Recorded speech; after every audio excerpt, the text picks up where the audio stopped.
A Federación Provincial de Confradías de Pescadores de Lugo puxo en marcha a campaña divulgativa Mar de Lugo para promocionar a gran calidade dos produtos pesqueiros da flota artesanal e do marisqueo das súas 6 confrarías. Grazas á axuda económica do GAC, é posible realizar este audiovisual no que recuperamos unha parte da nosa memoria histórica coas vivenzas e recordos das xentes do noso mar. Grazas a todos os que fixestes posible este proxecto. As Memorias do Mar de Ribadeo.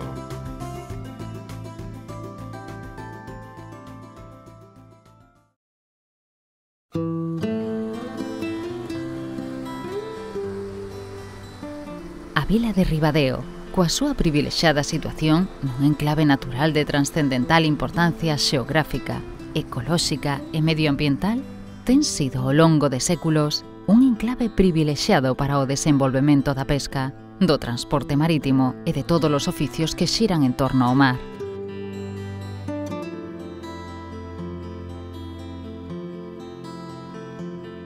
O devir económico da súa poboación estivo sempre moi ligado ás diferentes etapas vividas polo tráfico marítimo do seu porto de Porcillán. Este enclave, históricamente favorecido como principal porto do noroeste galego, centrou a súa actividade no tráfico por mar de moi diversas mercadorías, xa dende a súa fundación.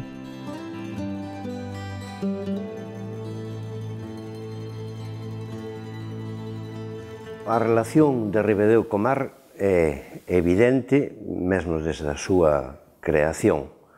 A propia Carta Fundacional de 1183 fala do carácter comercial de Ribadeo e ese carácter comercial foise acentuando ao longo dos séculos, creceu de maneira espectacular no século XVI e sobre todo no XVII, logo no XIX e mesmo tamén no XX, con ocasión da saída de ferro das minas de Vilaudriz.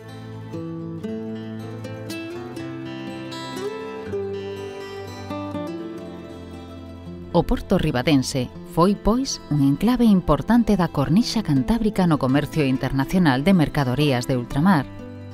Isto propiciou que nel agromara unha intensa actividade económica a través das empresas armadoras asentadas na vila, na que mesmo chegou a haber representación oficial das nacións coas que Ribadeo mantiña lazos comerciais. Desde primeiros do século XIX, o despegue foi espectacular. Creáronse dúas compañías navieiras, unha armadora Casas e outra Francisco Antonio de Bengoechea, a Casa Bengoechea. Os dous son establecimientos comerciales con a facultade de comerciar con todos os países do mundo. Moitos deses países do mundo, algúns deles tiñan consulado aberto en Ribadeo. Inglaterra, Francia, pero tamén os Estados Unidos, Rusia en algún momento, países tamén da Liga Hanseática, cuya representación ostentaban outros, etc. O comercio foi moi floreciente, pero sempre por mar, a través desas dúas casas armadoras. A partir da segunda metade do século XIX, o tráfico comercial foi menguando pouco a pouco en Mirasol, ata que a principios do século XX volveu a intensificarse grazas á exportación do mineral procedente das minas próximas de Vilaudriz.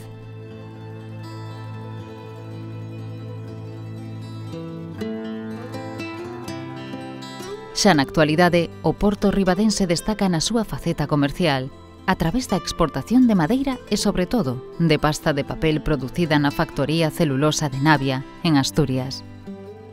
Pero, para manter esta actividade comercial ao longo de séculos, cumpre posuir unha flota importante de barcos, e Ribadeo era quen de tela.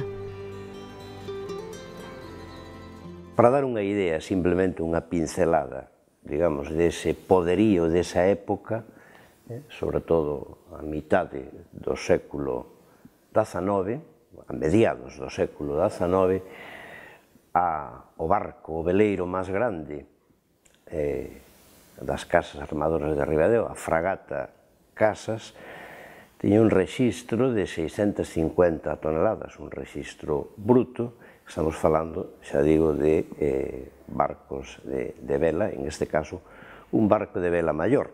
Había corbetas, había fragatas e había outras embarcacións menores dedicadas ao tráfico de cabotaxe. O porto de Ribadeo era o que tiña a mellor flota veleira.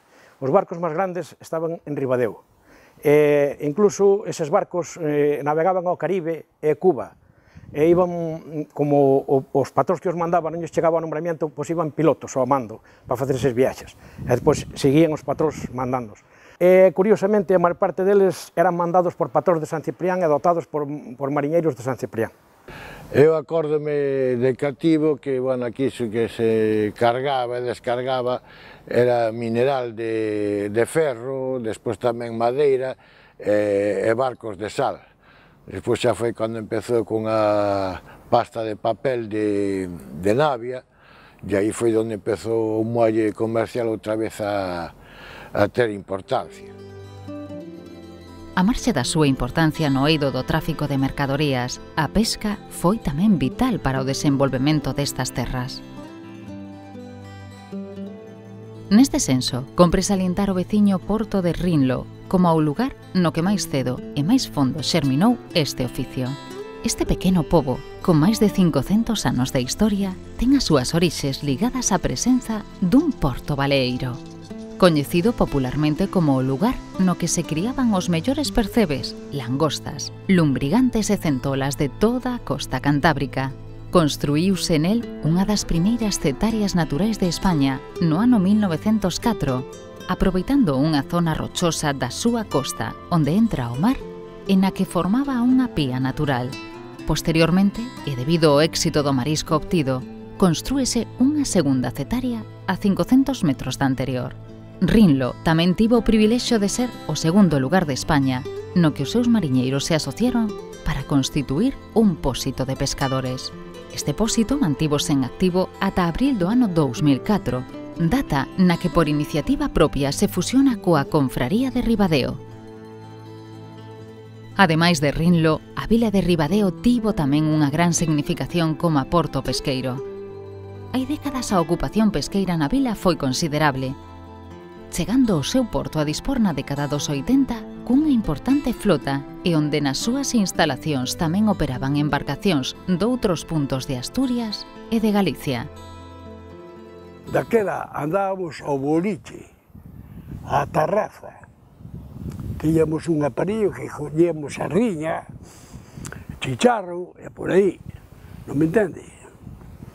Depois fomos cambiando, foron sendo a xente, quedou sin xente Ribadeo e tuvemos que cambiar de arte e poñémonos aos viños, porque claro, faltaba a xente.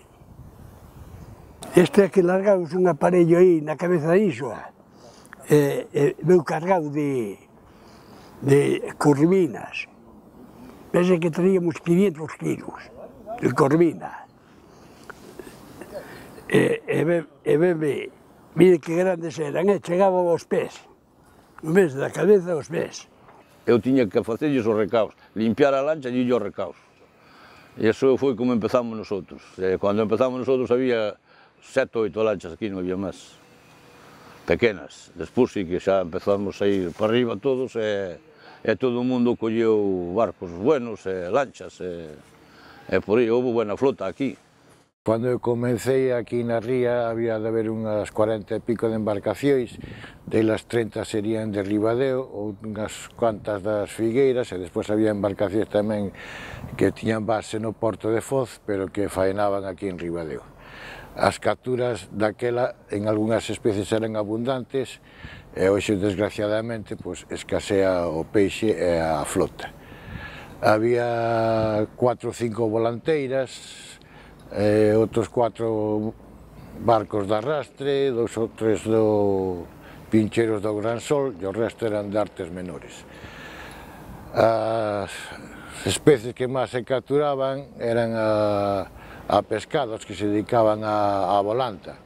Despois tamén, cando foi escaseando a volanta, pois empezaron con o rasco e no caladeiro que chaman o cantil, pois aí encontraron bastante xuliana e houve unhas épocas bastante boas. Despois xa empezaron os problemas con as licencias e prácticamente se foi deixando a pescada da xuliana. Aquí nosotros empezamos ao tramallo, ao chicharro e que máis andábamos. Depois empezaron as volantas e as redes, e os miños, vamos, era o que máis andábamos. Chegou a haber uns cuantos meses, non moito tempo, pero 11 barcos de arrastre traballando, uns 10 barcos da volanta, e logo de artes menores había outras 10 lanchas así desas medianeiras, e logo igual 7 ou 8 lanchas así creativas de un home solo, así, pero aquel momento foi un momento, había moita pesca aquí. Logo se empezaron a marchar cando veo o pincho, barcos pa merluza, deixaron de andar ao arrastre, outros vendéronse, pero houve un momento que chegou a haber 11 barcos de arrastre traballando xuntos aquí. Aquí chegou a haber polo menos 20 compradores, vendíase muchísimo pescado aquí. Incluso levaban para Cedeira, para Coruña, por aí, que había un camioncín que lo levaba todos os días. No, que va, salíase fora, aquí na ría non se andaba prácticamente a nada, o sea, as lanchitas pequenas aos tramallos, pero nada, a pesca era toda fora. Ben, fora os lanchas de baixura de Sida Costa andaban por o litoral, e pois nosotros andábamos aí casi no cantil, a volanta, e os barcos de arrastre, pois no arrastre litoral, pero andábamos aquí fora cerca do cantil. Pero falar de pesca neste porto non só se limita á actividade extractiva dos produtos do mar. Arredor desta actividade estableceuse tamén un importante tecido industrial como fábricas de conserva e estaleiros que contribuíron ao desenvolvemento da vila. E había 1, 2, 3 fábricas de conserva, chicharro e sardinha. E ainda botaron ben anos, botaron ben anos. Bueno, aquí había unha que é onde está ahora a Jache de Marisqueo, por aí, por anos 72 ou así, máis ou menos, xa parou de traballar. E logo había outra aquí que, esa xa parou antes, está aquí ao lado, a Trocha que lle chamaban, esa tamén xa parou antes, pero a de Peláez, que lle chamaban a de Peláez, esa onde estaba o Marisquero, esa por os 72 ou así parou de traballar. Traballaba máis ben chicharrín, bueno, todo, sardiña, algo de bonito tamén traballou, pero xa desa época xa non hai máis. Non, aquí houve o astillero de madeira, Floro, aquí na Vila Bella, que viñan os barcos de Burela, os que andaban a Bonito, aquí ao carro, o Madre Modesta, todos aqueles barcos. O Pepe Juan, o María Rita, o Piñeiro, o Basanta, todos eses barcos viñan aquí ao carro daquela. O igual que aconteceu noutros portos, a fisionomía do peirao ribadense e da súa flota foron evolucionando co paso do tempo.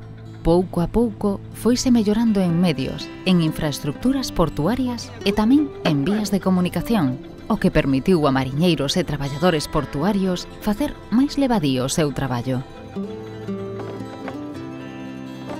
Botámonos arriba as rámparas. Non sabe, a mau, Igual traía 3.000 kilos de a mau.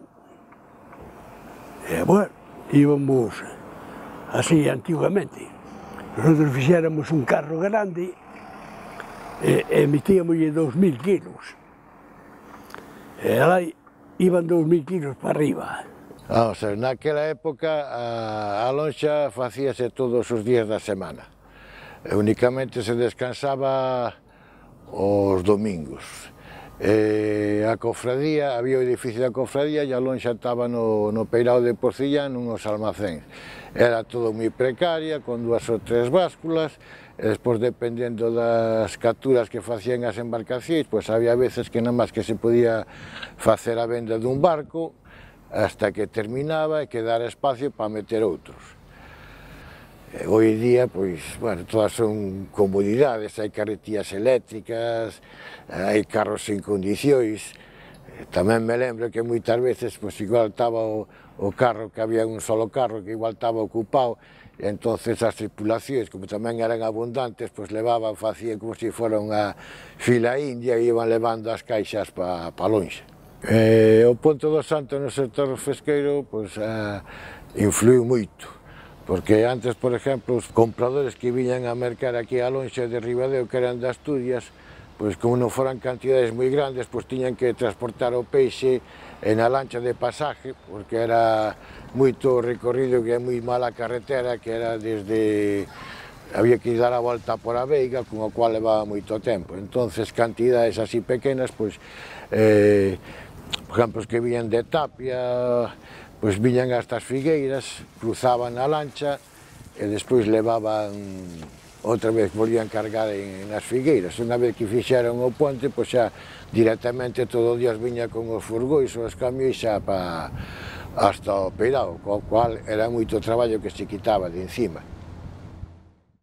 Muchísimo máis, o que pasa que as condicións de traballo tamén eran, os barcos eran distintos, as artes eran distintas, era máis traballoso, había que levantar os aparellos sin maquinillas a mao, o sea, eu teño ido ás volantas e levantar 8 homes tirando por as volantas, cando había moita corriente, o sea que o traballo era moi pesado, con respecto a ahora.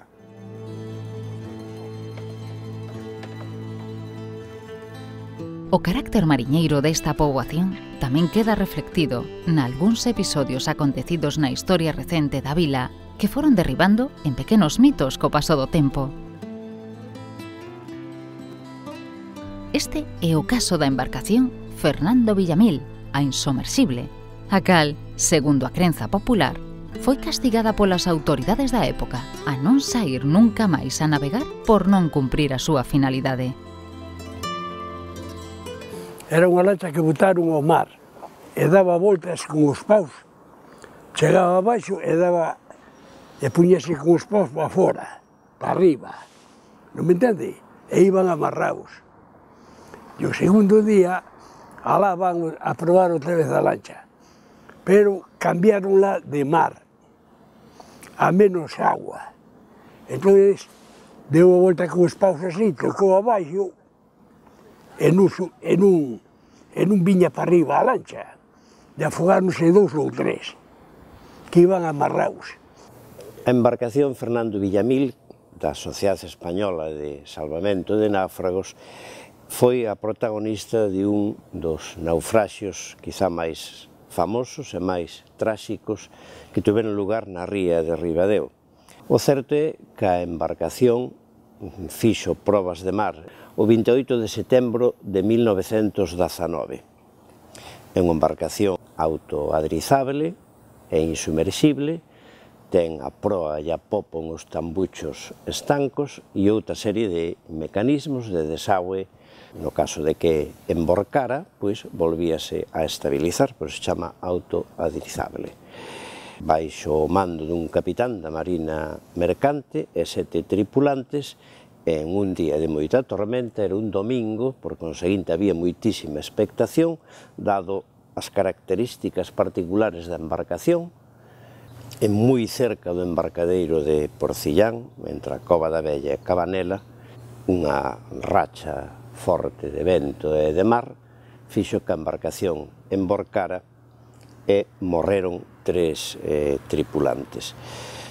Fíxose unha comisión de investigación por parte da Sociedade de Salvamento de Náufragos, da cual pois ainda se está agardando os resultados.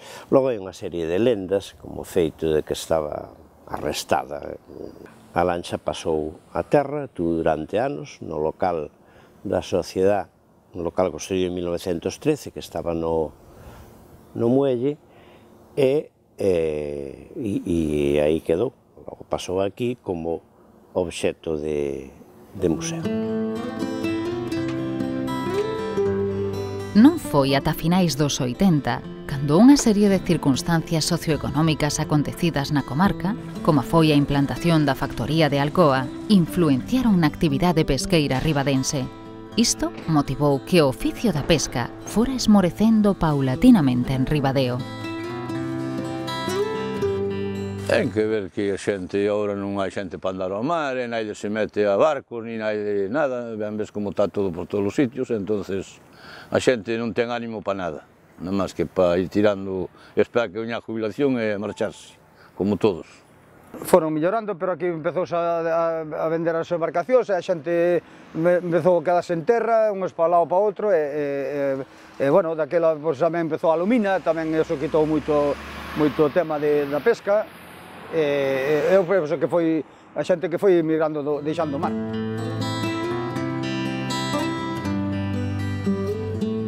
O marisqueo, porén, é un dos oficios pesqueiros que aínda se mantén en Ribadeo. Non en van, a vila aséntase nun paraxe privilexiado como é a ría do mesmo nome, un enclave catalogado como reserva da biosfera e onde se atopan numerosas variedades de peixes e mariscos.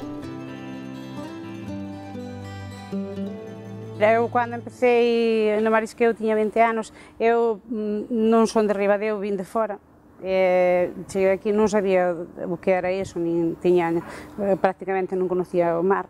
Naqueles momentos, o que máis estaba facendo era a ostra. Tamén nos dedicábamos a ameixa, era o que nos dedicábamos, e ao longueirón. Non tiñamos medidas de seguridade como temos agora, tampouco, nin roupas, nin cousas desas, pasábamos muchísimo frío, mollábamos moito, facíamos uns traballos que eran traballos moi, sobre todo da ostra, era algo moi pesado, pero, bueno, a raíz deso, fomos empezando e fomos hasta que despois, no 95, nos fixamos como mariscadores profesionales. Íbamos no marisqueo, íbamos sempre, non había tope, daquela non había tope.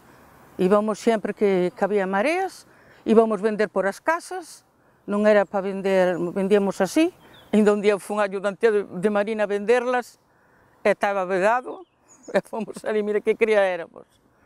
Aquí, onde estamos agora, enfrente, todo era aquí. Non había a playa, esta playa que puñeron artificial, todo era así playa para coller, chegaba arriba de todo para coller almejas, para todo eso, e era tesón, non é como agora que é lama. Daquela tiñamos tamén carné, tiñamos carné tamén daquela, pero agora con este outro carné había que, claro, ir a lonxa, vender, xa non deixaban vender por as casas, ni nada disso, todo habíamos que levarlo ali. Foi o cambio que tuvemos, e eran os días que nos mandaban. Non era como antiguamente todos os días, eran nada máis os días que marcaban.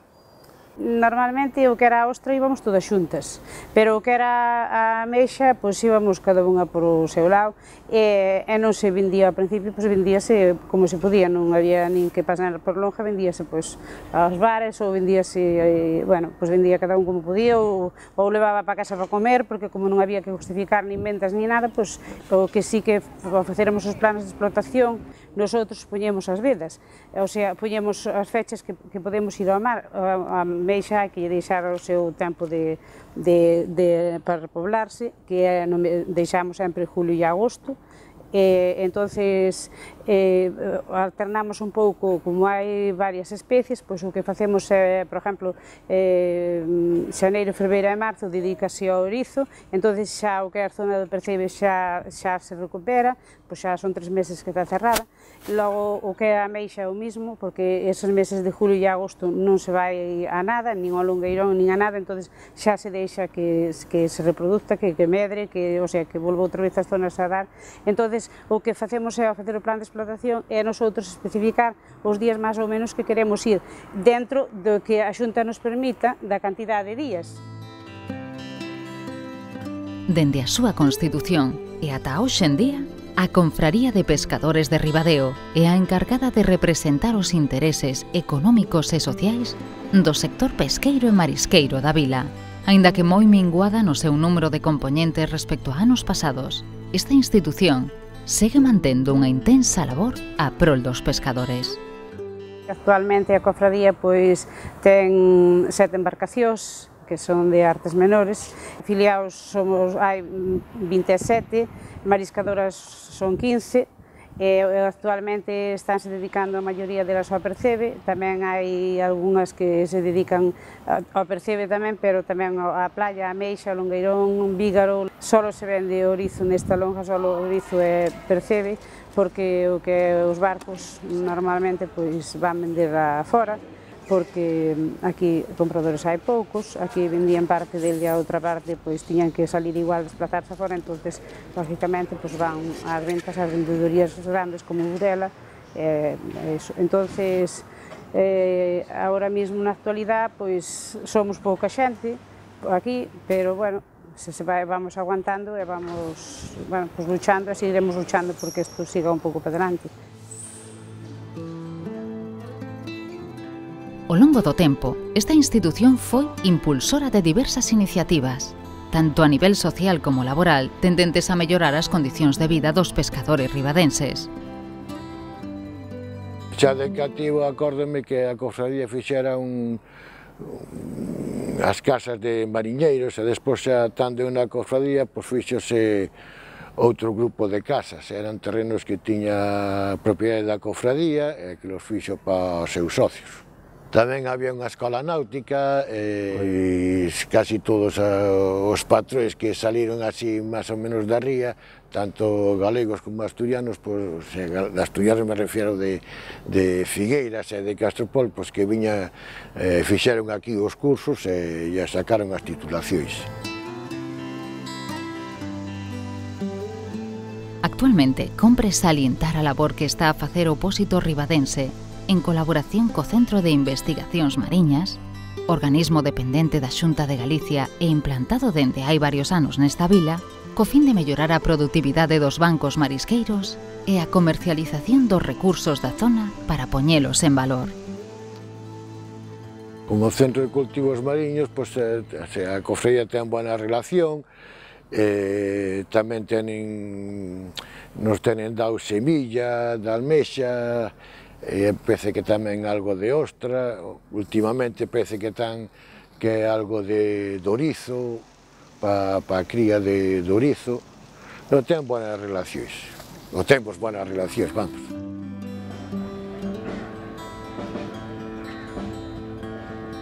Ademais, a confraría tamén colabora regularmente na organización das festas na honra a Virxe do Carme.